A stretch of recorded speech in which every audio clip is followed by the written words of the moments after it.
Jonesboro, the official home of Gone with the Wind.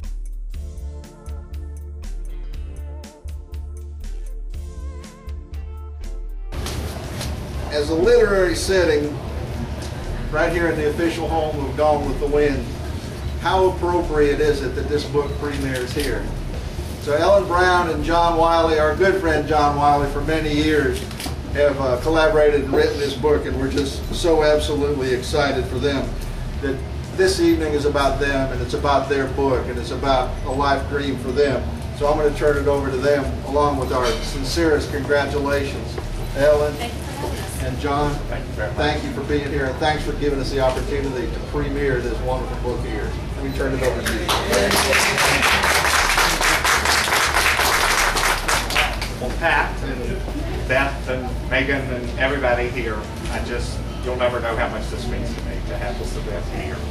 And I also want to thank two other people, because I would not be here tonight if it were not for them. Well, that's my mom and dad, but I would not be here if it were not for them. And that, of course, is Herb Bridges, who we all just love. He is Mrs. Hall. And behind every great man is, as George Carroll calls her, Mrs. Herb, Eleanor. And of course, the other person is my co-author. I have been researching, thinking about writing a book for a long time, but if it wasn't for Ellen, this would not have happened. We got together, she has the drive, the energy to keep us going, and I think we did a great job as a team. We really worked well together, and I have to give her her full share of the credit. So, Ellen Brown. Well, I want to thank everybody for having us and coming out. It's such an honor to be speaking to a crowd like this that knows and loves Gone with the Wind. And it's my sincerest hope that you find that what we wrote about offers you some new insights into Gone with the Wind, that we tell some stories you haven't read before, and that we add to the Gone with the Wind story. I mean, there's still so much to it. I don't think that we've even scratched the surface. But I do hope that you enjoy it, and appreciate everybody's support. So many people who are here tonight have been just wonderfully supportive of this whole process, and it's been an honor working with you, and of course an honor working with John Wiley. I met him about 3 years ago when I was writing an article about him, and he just got me hooked right there within 5 minutes of started talking, and it's hard to believe we're here tonight.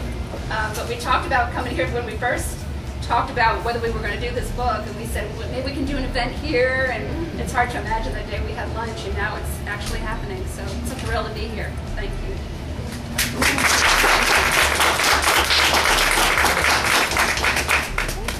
I have a question. Yes.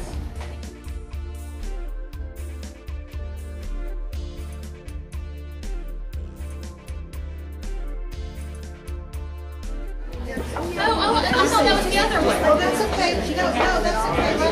We can do what you want. That one, and that's not even Okay.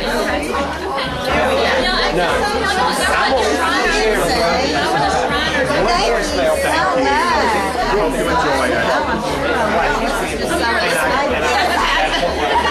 Happy birthday. It's your birthday? on Thursday. But this is my birthday present. Coming and getting the present. You didn't call me, nobody's calling me. I'll see if she's going to call y'all back and apologize. I'm not sure what the answer is. She hasn't said anything to me because she just. Hey, Lisa, how are you? Hi, good to see you. Good to see you, sir. Have you met my wife, Sharon?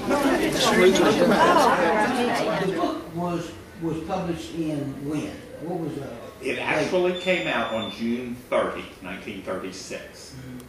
And the movie was made? It was made, it started in the late December of 38 and went through, shooting was about through June of 39. It premiered in Atlanta on December 15th, 1939. So about 3.5 years after the book came out. How long did it take you two to co-author this book? I mean, from everything that I've heard, it is absolutely fascinating. It took a solid 2 years, Yes. pretty much working around the clock, because when we decided to write it, we realized that the 75th anniversary was coming up, and we knew that if we were going to do this, that this was the perfect time to launch it. We probably could have spent 2 more years. Absolutely. I would have loved to have 2 more years on it, but we took advantage of every minute that we had. And there were days where we worked a little bit the Margaret Mitchell, John Marsh kind of schedule, where it was 20 hours a day, 7 days a week. What do you hope that this book will do? What's the objective of this book? I think Ellen and I, we don't have different ones, but I think we've each mentioned something different.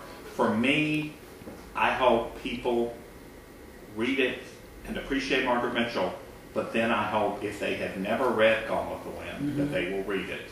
If they have read Gone with the Wind and it's been a while, go back and read it again. I think reading the book, either before or after this, makes our book come alive more. Because when you know what she went through and see what came out on the other end. Yeah, you want to add anything to that? I was more focused on the Margaret Mitchell story. I thought what she experienced was absolutely unbelievable. Terrific story. I think her life story is as interesting as the story she told in Gone with the Wind.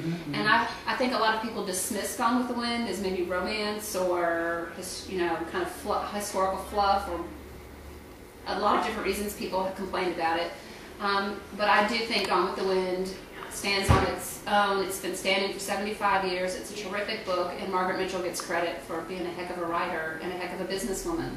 And that alone tells you something. If people are still reading and talking about this book 75 years later, it has something. Exactly. The critics can dismiss all they want to, but the people have spoken, and they love this book. I don't want to know what that's all about.